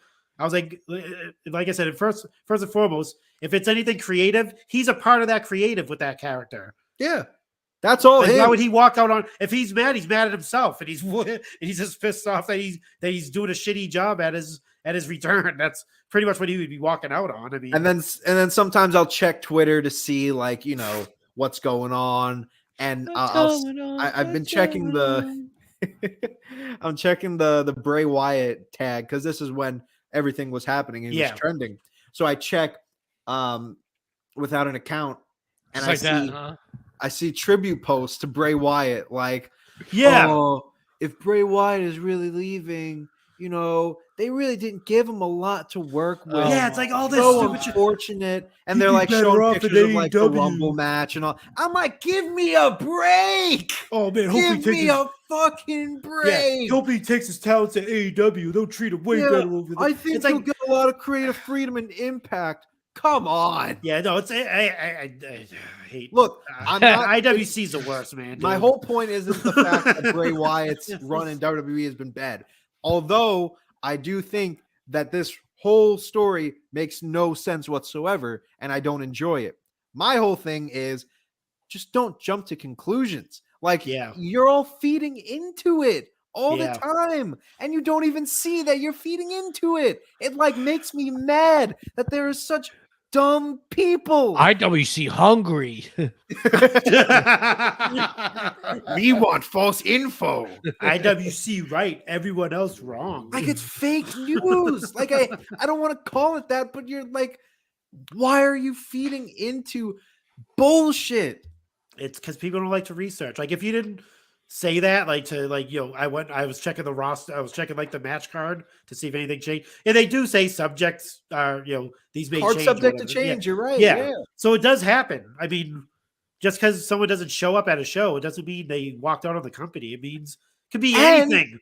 Bray hasn't been on the house show circuit for the last 2 weeks at least, because that's how long I've been checking the house show cards to get an idea of what I know. To get an idea of what the card is going to look like at MSG. I was literally doing that. I was seeing like, oh, did Roman fight on this show? Is Bray going to be on this show? And Bray hasn't competed in the last at least 2 weeks. So stop with this fake info. It gets me so fired up. Yeah. Are you mad? So, doesn't take away from the fact that Bray's story sucks. Though. Yeah. So what are we thinking? What's up for what's going on for Bobby? Right. All right. Let's get into some actual news now. Now that Bray's out, indefinitely or an undisclosed amount of time, as they said. Right. So Bray's gone for an undisclosed amount of time. So we think, even that's not confirmed. Let's calm down with all of this. Exactly. Yeah. Everyone. So Bray is out of action right now. This leaves Bobby who needs an opponent for WrestleMania. What do we think is going to happen with Bobby Lashley? I would have to imagine that he's getting a match at WrestleMania. It would be weird if not to. So what do? Do they add him to a match? Do they pair him up with someone else? Andre the Giant Memorial Battle Royal. Yeah, there you go. Right in the Battle Royal. Don't do that to Bobby. This gives us a reason to start up the Battle Royal. Bobby, have you ever held a trophy before? Probably Corbin. He's probably going to smash Corbin or something like that. How great would it be? He's on that podium with Andre the Giant Battle whatever trophy thingy, and he's just holding it up on that podium, Boom, boom, boom. He does the pump up thing with the trophy. Boom, boom, boom, boom, boom. Oh no! It's not even going to be on Mania though. They usually put that on the on SmackDown. Exactly. See you on SmackDown, bud. No, you can't. Don't do that to Bobby. No, can't do I that don't know. Almighty Andre the Giant Trophy winner, Bobby Lashley. You can't take the guy that Brock Lesnar had to cheat to win or cheat to get out of the Hurt Lock. Like Brock Lesnar couldn't get out of your finishing move. You can't fucking throw him on an Andre the Memorial Battle Royal. Lightning that he comes out, how they have the nice lightning for it strikes the trophy. Like a three-way dance, Omos and Brock. Just throw him in that match somehow. Save us. Save us, so Bobby. You think that it's going to be you think he's going to be added into Brock and Omos? Either that or the Intercontinental Championship. That's another option for him. Well, I would like to see Booby versus Walter. I can see maybe Gunther, bud. Stand and Deliver, right? Is on that day. So we're standing and we're delivering. Because I think we're gonna stand and we're going to, quite frankly, deliver. Look at this. Oh no, what are we doing? I walked in this room and I said, "Wow, everybody's standing and delivering." I've seen a lot of people stand and also deliver, and I think this might be the most standful and delivering people I've ever seen in my life. You got to do the. Quite frankly, not so great at standing, delivering for one night. Usually I see people sitting and not delivering. We love the standing. We love the delivering. I'm the best at standing. I'm the best at delivering. Nobody's quite standing and delivering like I am. I'll tell you that. My father gave me a small loan of $1 million standing and delivering people. For this country, I stand and deliver always. I tell you what, Vince's hairs when I was shaving him bald were not standing or delivering. I can tell you this: Sleepy Joe is not standing or delivering. Oh man! I hear Crooked Hillary sits and delivers, but no standing from her either. Oh man! God damn! The Trump impressions are breaking up. Sorry, I stand and deliver, Bobby. I was thinking Braun Breaker losing, obviously, to Carmelo Hayes, because that's probably going to happen. Mm-hmm. And then maybe open challenge, Bobby. I have no one to fight. Braun Breaker shows up, and he has a match with Braun Breaker at Mania. I don't know. Maybe. Which I'd be interested in. Braun Breaker. I would like to see Bobby and Braun Breaker. That would be cool. Yawn. Put me in Yawn Breaker. Yawn Breaker. Uh-oh. J-Bone's got a new name for him. I like you. I mean, I used to call Braun Strowman Jan Strowman, so yeah, well, just a transfer of power. I think if they're gonna do Bobby in a match, and we haven't even talked about this, and I don't know if this was a news story from last week, probably not. But LA Knight is apparently rumored to be facing Stone Cold Steve Austin. We talked about that last week. Yeah, maybe he'll fight LA Knight. So I think if you're gonna do a match with LA Knight, I would much rather see Bobby Lashley versus LA. I'd be down for that. I'd be down for that. Because, and I forget who made the point. This is a match that LA Knight could sell in 2 weeks. Oh, yeah, definitely. And that is, this is the spot for him. He's the quote unquote Eddie Kingston of WWE that you can give him a week's worth. No, hold on. You could give him a week to sell a match and he could do it. Okay. All right. Yeah. Okay. Yeah. Where do you think I was going with this? Calm down. I don't know. Yeah. He was another guy really over at the MSG show. Yeah. Yeah. Yeah. Yeah. Let me talk to you. I would like to talk to you. There was also pictures floating around.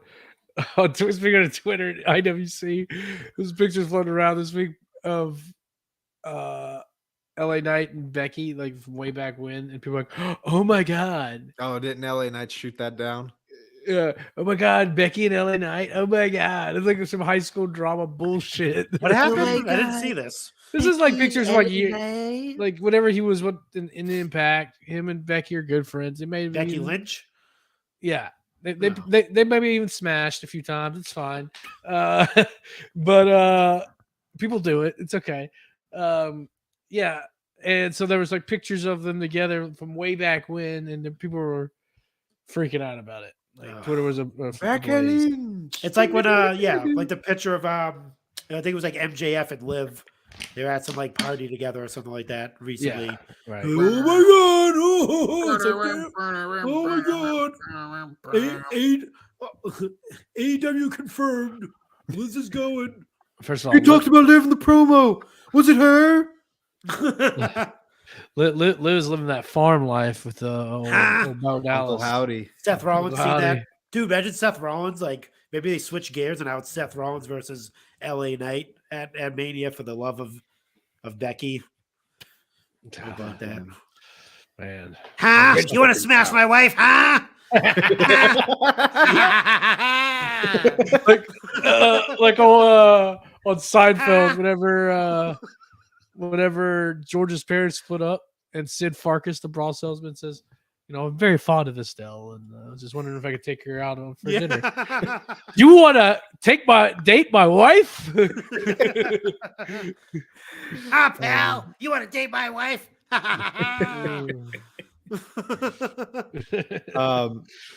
So that's Bobby for you. Bobby, a lot of different. I'm sure there's different options for him, but I mean, I kind of see the Bobby and LA Knight match coming to fruition. I feel like it's just a match to get LA Knight on the card.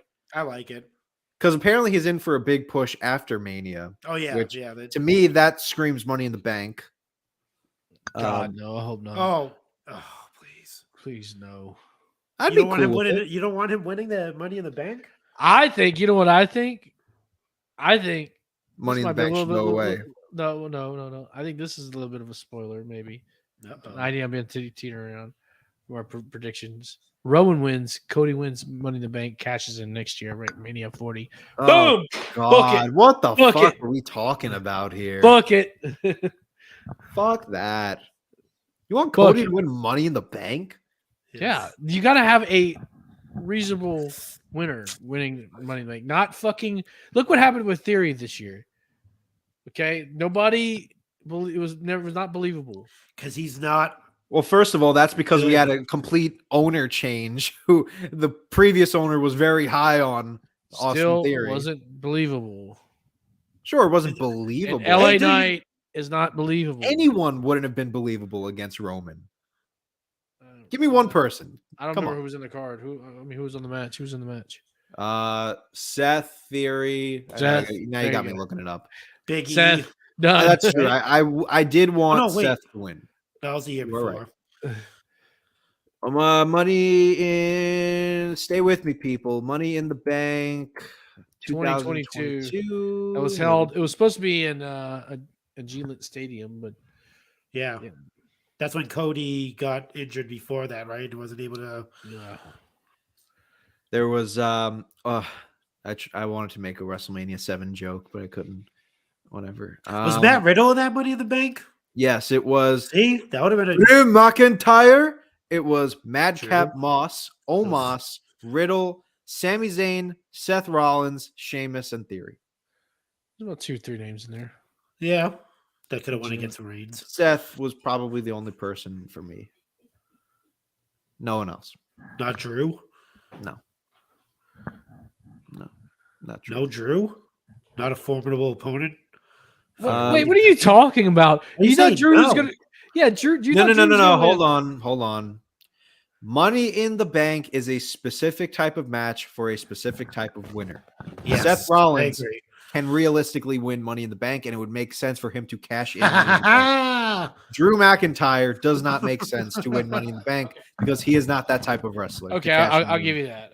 Yeah, take your glasses off. Buddy. I'm missing Money in the Bank, baby. Imagine you do that really well. Just like how LA Knight is the type of wrestler who could win Money in the Bank and have it make sense. No, it will not make sense because he's not believable.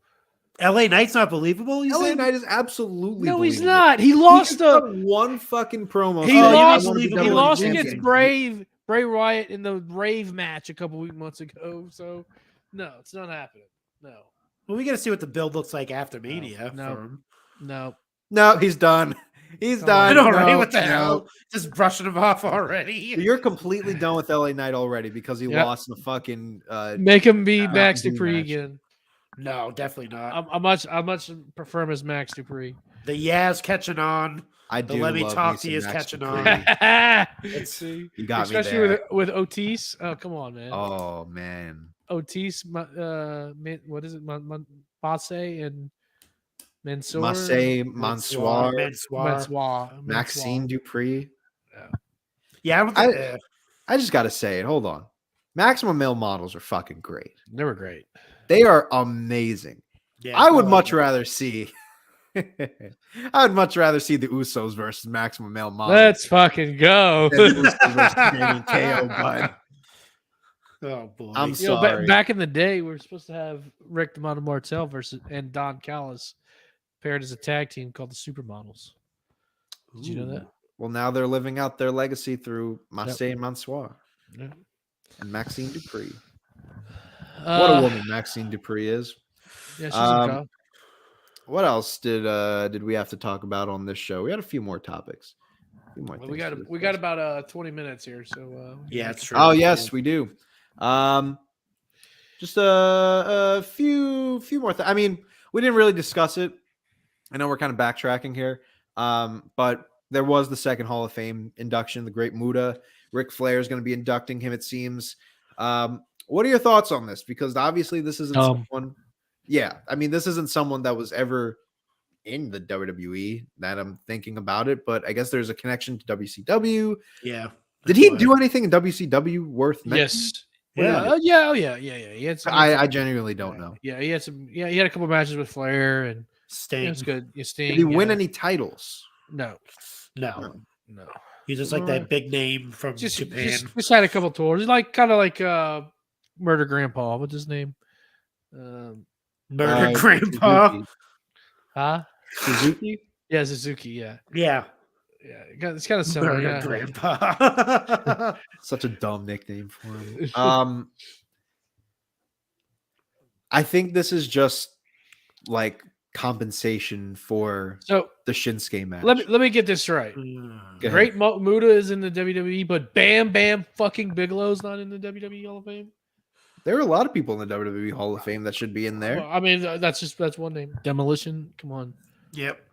As long as it's Axe and Smash, no problem. No, give me Crush. Give me Crush. Demolition Crush does not belong in the Hall of Fame. Oh yeah, give me Crush. That was the quietest WrestleMania match I ever watched in my entire life. Well, they didn't have a WrestleMania match. Yeah, they did. Crush and they didn't. Yeah, they did.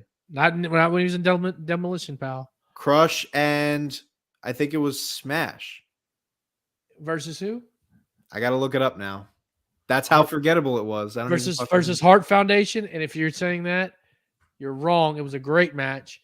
It was 2 out of 3 falls. No, I'm telling you 100% Crush was in that match. Nope. Because I remember watching it on Before Our Time, and he was in the match, and he sucked the life out of the building. You're wrong. Hold on. You're not talking about Macho Man and Crush, right? No, we didn't get to Mania. What was it? Mania 10? We didn't get to that one. Crush and Doink. Hold on. Because that was Mania 9 and it was Babyface Crush. No, I swear on my life, it was here it is. Tenryu and Kiteo defeating Demolition, Smash, and Crush with Mr. Fuji at WrestleMania 7. Thank you very much. Wow. He just But that must have been a pre-show. Kiss the ring. Kiss the ring. That must have been a dark match or something. Nope. It was match number.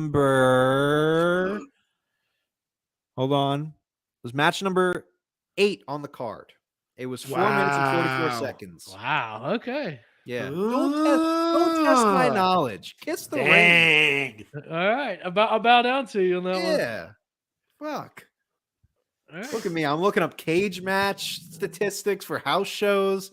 I'm calling out Crush, Demolition, WrestleMania matches. You do your homework. Fire. But let's go back to your original point when you said Crush, Demolition sucked. Absolutely didn't. Crush and Smash versus Heart Foundation, SummerSlam 1990. Well, I'll have to go watch that match then. Great match. Great. Was it longer than 4 minutes and 44 seconds? Yes. All right. It was a 2 out of 3 falls match. It was I'll tell you what, Axe and Smash versus Colossal Connection was a fucking great match. That was a great match. Yeah. That was a great Demolition versus Giant Baba and Andre the Giant was also a great match. That was a match? Yeah. Holy shit. Wow, I gotta go check that one out. It's on YouTube's. I'm sure it is. That's a fun match. Yeah. All right. I've got nothing else to talk about for news. Do we want to do a Who Won the Week? Sure, why not? Might as well. Who won the week?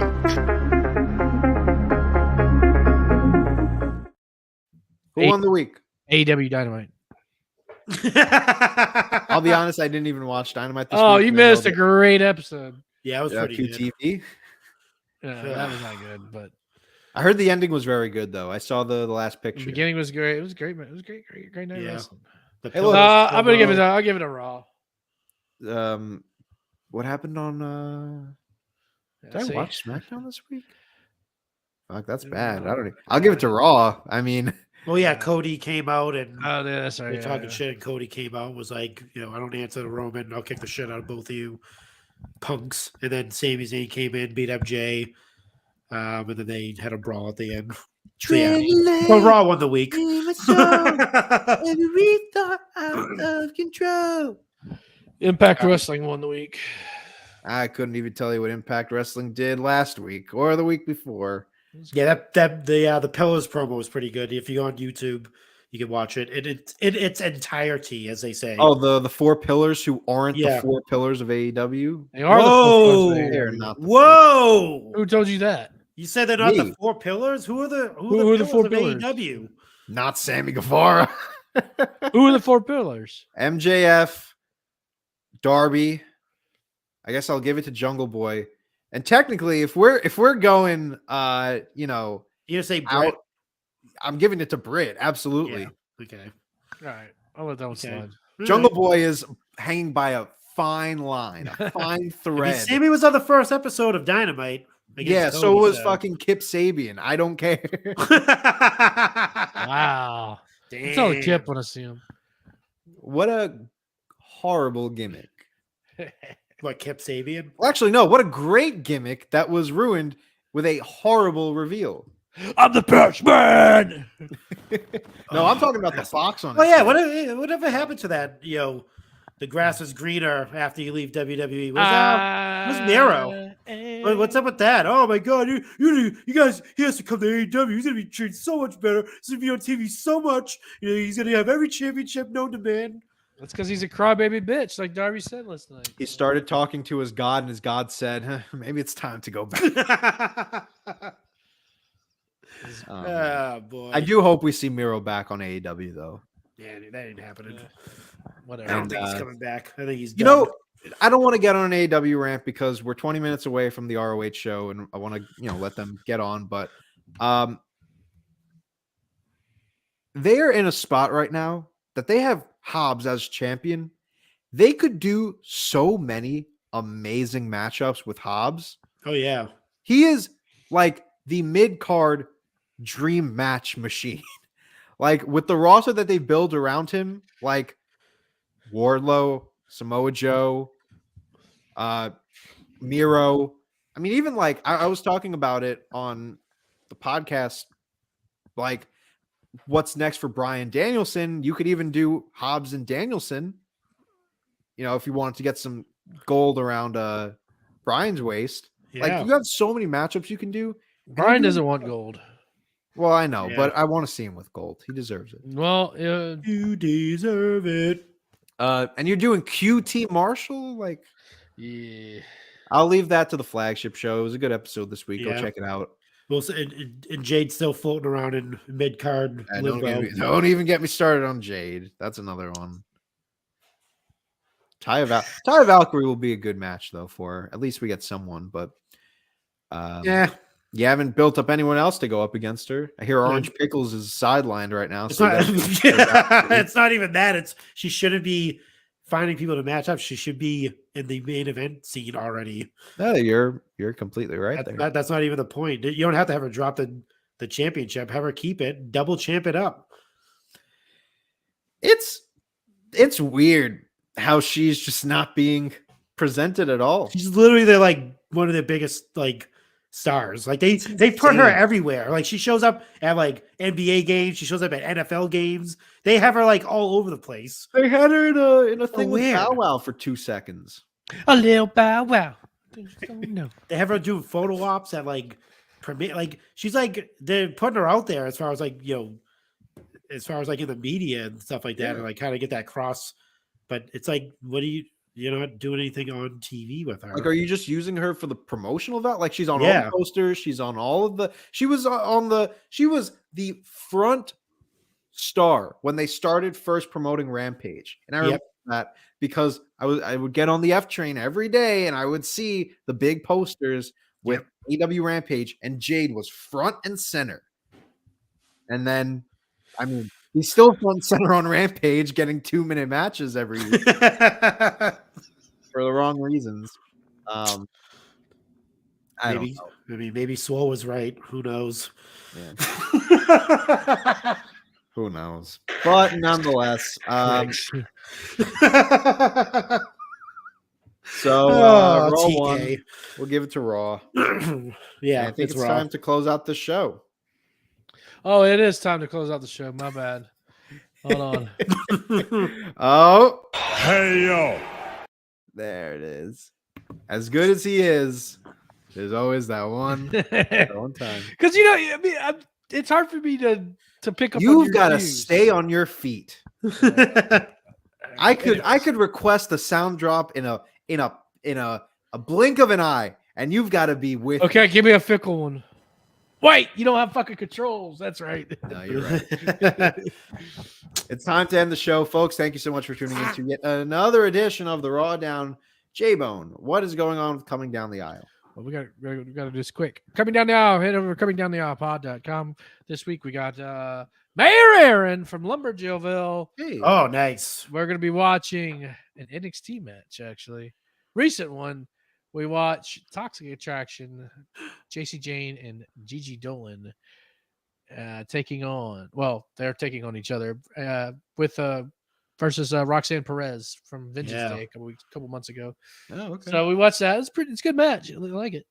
And that was my first time I watched it because, as you guys know, I don't watch it. Toxic Attraction, you enjoyed their match? It was good, actually. I'm actually a JC Jane fan. No. Hey, there you go. I like her. She lays it in thick, And this week, Miles and I, the ultimate Miles and I, will be recording the list will be doing top 10 WrestleManias of all time. Ooh. Yeah. It's that time. It's Mania season. So that's what we got. Marco, what's up with you? Nothing much. New episode of the Pod Warriors, I believe is out already. I think it's coming out. Yeah, it's coming out. Check for that. Obviously, chickfoley.com. That's where you find everything Chick Foley. Facebook page, Instagram page, Twitter, all that stuff, all that fun stuff. And actually, speaking of AO, we just passed the, I think, 1 year anniversary of Scott Hall passing. RIP to the bad guy. A year. Yeah, it's been a year already. Yeah. I know tonight, we just missed it. Within the Chick Foley Facebook group, we do the Chick Foley Show Rumble, where they you pick an entrant. It's only 30 slots available, and they run a live stream of WWE 2K. They just this was the winner. It was who won? James Canterbury. Who do you have? Akeem the African Dream. The African Dream. Well, I met this lady in a total credit store. A jazz bro. But yeah, so that happened tonight. That happens. It happens. I think we try to do it like throughout the year and stuff like that. It's a fun time. It's actually really fun to watch too. Yeah, it is. It's better than the Royal Rumble. I know, actually. You get to hear the commentary of Sheena and Seth too as well. So, but yeah, that's it. Join the group. $2, chickfoley.com. Get you $2. And for me, I finally have a podcast to promote. Let's go. The Titantron is back, baby. We'll see how long this one lasts for. No, I'm kidding. This time I think I have something. I think I got something special now. It's me and a few co-hosts. I've got my friends Tyler and Dewan. They will be my co-hosts going forward. Plus, I may be adding a few more people. We might have a little bit of a crowded group. We'll see. We'll see how it goes.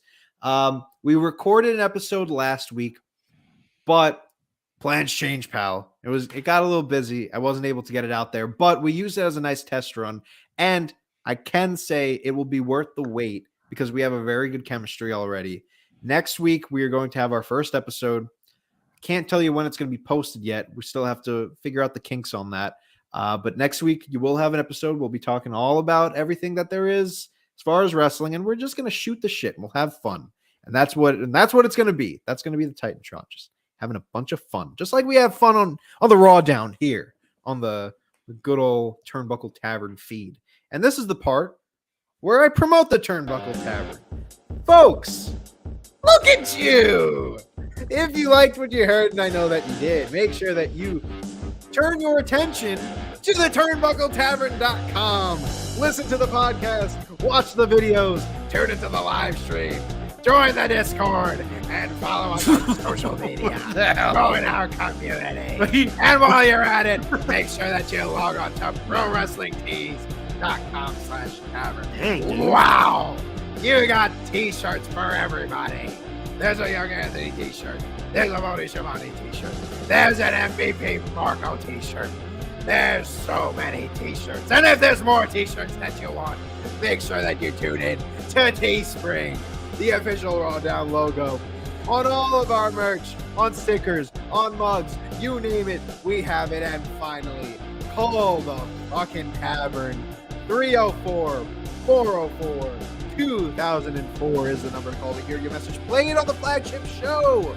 Make sure to call the tavern, leave us a voicemail, tell us what you thought of this week's episode of the RAWDOWN. Let us know what your excitement levels are going into WrestleMania. Let us know what you think of the Bella Twins, aka the Garcia Twins. What do you think of them leaving the WWE? Let us know. 304-404-2004 is the number to call.